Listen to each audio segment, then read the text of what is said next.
మంచిర్యాల జిల్లాలోని ప్రధాన వార్తలు కనుక చూస్తే బనకచెర్ల లింకు ప్రాజెక్టును రద్దు చేసి గోదావరి నదిపై తెలంగాణ హక్కులను కాపాడాలంటూ మంచిర్యాల జిల్లా కేంద్రంలోని బీఆర్ఎస్ పార్టీ కార్యాలయంలో బీఆర్ఎస్వి ఆధ్వర్యంలో విద్యార్థులకు అవగాహన సదస్సు నిర్వహించారు.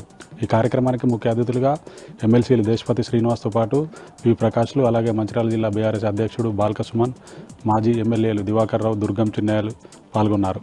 ఈ కార్యక్రమానికి మంచిర్యాల జిల్లాలోని చెన్నూరు, బెల్లంపల్లి, మంచిర్యాల నియోజకవర్గాలతో పాటు కుమ్రంభీం ఆసిఫాబాద్ జిల్లాలోని సిర్పూర్టి, ఆసిఫాబాద్ నియోజకవర్గాల నుంచి పెద్ద ఎత్తున బీఆర్ఎస్వి నాయకులు, యువకులు తరలివచ్చారు.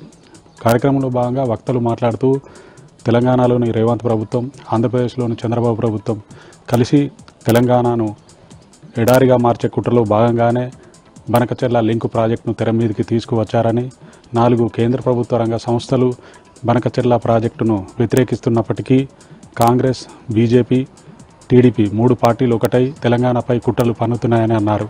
రాష్ట్రంలో ఉన్నటువంటి 2 కేంద్ర మంత్రులు నరేంద్ర మోడీని ఒప్పించి బనకచెర్ల ప్రాజెక్టును రద్దు చేయాలని, బీజేపీ, కాంగ్రెస్ చెందిన ఎంపీలు పార్లమెంట్లో బనకచెర్ల ప్రాజెక్టును రద్దు చేయాలంటూ పోరాటం చేయాలని, వెంటనే కాంగ్రెస్ ప్రభుత్వం రాష్ట్రంలో అసెంబ్లీని సమావేశపరిచి బనకచెర్ల ప్రాజెక్టుకు వ్యతిరేకంగా తీర్మానాన్ని ఆమోదించాలని, అవసరమైతే ఏపీ ప్రభుత్వ చర్యలపై తెలంగాణ ప్రభుత్వం సుప్రీంకోర్టుకు వెళ్లాలంటూ వక్తలు పిలుపునిచ్చారు.